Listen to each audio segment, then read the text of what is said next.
ওমা তোমার আকাশ তোমার বাতাস, ওমা বলার মানে নাকি। নাম তার ময়ূখ রঞ্জন ঘোষ। পেশায় একজন সাংবাদিক হলেও আচার আচরণে মলম বিক্রেতা কিংবা জোকারকেও হার মানায়। কথা বলতে বলতে ছুটছেন স্টেজের এক প্রান্ত থেকে অন্য প্রান্তে। উদ্ভট অঙ্গভঙ্গি করে বেশ আলোচনায় রয়েছেন ভারতীয় সংবাদ মাধ্যম রিপাবলিক বাংলার এক সাংবাদিক। জবাব চায় বাংলা যখন আর বাংলা রিপাবলিক বাংলাতে সম্প্রচারিত হয়। ময়ূখ রঞ্জন ঘোষের এই অদ্ভুত ও উত্তেজনাপূর্ণ উপস্থাপনা নিয়ে এরই মধ্যে সমালোচনা ও বিতর্ক তৈরি হয়েছে বাংলাদেশে। ময়ূখের সংবাদ পরিবেশনের ধরন অনেকেই মলম বিক্রেতাদের সঙ্গে তুলনা করেছেন। ফলে তাকে নিয়ে বাংলাদেশের দর্শকদের মাঝে তৈরি হয়েছে মিশ্র প্রতিক্রিয়া। মানে এই অশিক্ষা আমরা কোন পকেটে রাখবো?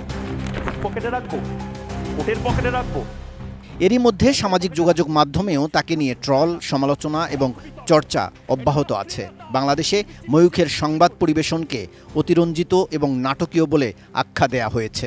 বিশেষত তার চিৎকার, চেঁচামেচি ও অঙ্গভঙ্গি অনেকের কাছে বিরক্তিকর ও অতিরঞ্জিত বলে মনে হয়েছে।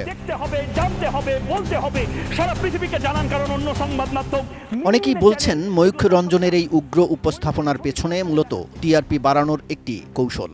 রিপাবলিক বাংলা চ্যানেলটি বিজেপিপন্থী সংবাদ মাধ্যম হিসেবে পরিচিত এবং তাদের মূল উদ্দেশ্য হল যে কোনো উপায়ে দর্শকদের দৃষ্টি আকর্ষণ করা।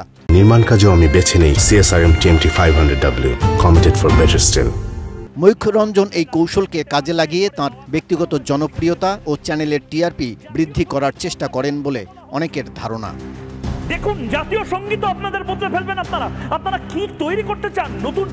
ময়ূখ রঞ্জন ঘোষের এই অভিনব উপস্থাপনা পশ্চিমবঙ্গের সংবাদ মাধ্যমের বর্তমান অবস্থার প্রতিফলন বলে মনে করছে বাংলাদেশের অনেক দর্শক, যেখানে উত্তেজনা এবং বিনোদনমূলক উপাদানকে প্রাধান্য দিয়ে সংবাদকে নাটকীয়ভাবে পরিবেশন করা হয়। তবে এ ধরনের উপস্থাপনা কতটা কার্যকরী বা সাংবাদিকতার নৈতিকতার সাথে কতটুকু সামঞ্জস্যপূর্ণ তা নিয়ে সমালোচনাও রয়েছে। ময়ূখ রঞ্জন ঘোষের উপস্থাপনা দর্শকদের একাংশের কাছে বিনোদনমূলক হলেও অনেকের মতে এটি সাংবাদিকতার প্রকৃত মান ও গুরুত্বকে ক্ষুণ্ণ করে। তার অস্বাভাবিক উপস্থাপনা শৈলী পশ্চিমবঙ্গ এবং বাংলাদেশের সংবাদ জগতে একটি হাস্যকর নতুন ধারার সৃষ্টি করেছে। এটি মূলত চমকপ্রদ এবং অস্বাভাবিক সংবাদ পরিবেশনার উপর ভিত্তি করে তৈরি বলে মনে করছেন দর্শকরা। এই মুহূর্তে ময়ূখের প্রশ্ন এবং কাজল রায়, এটিএন নিউজ।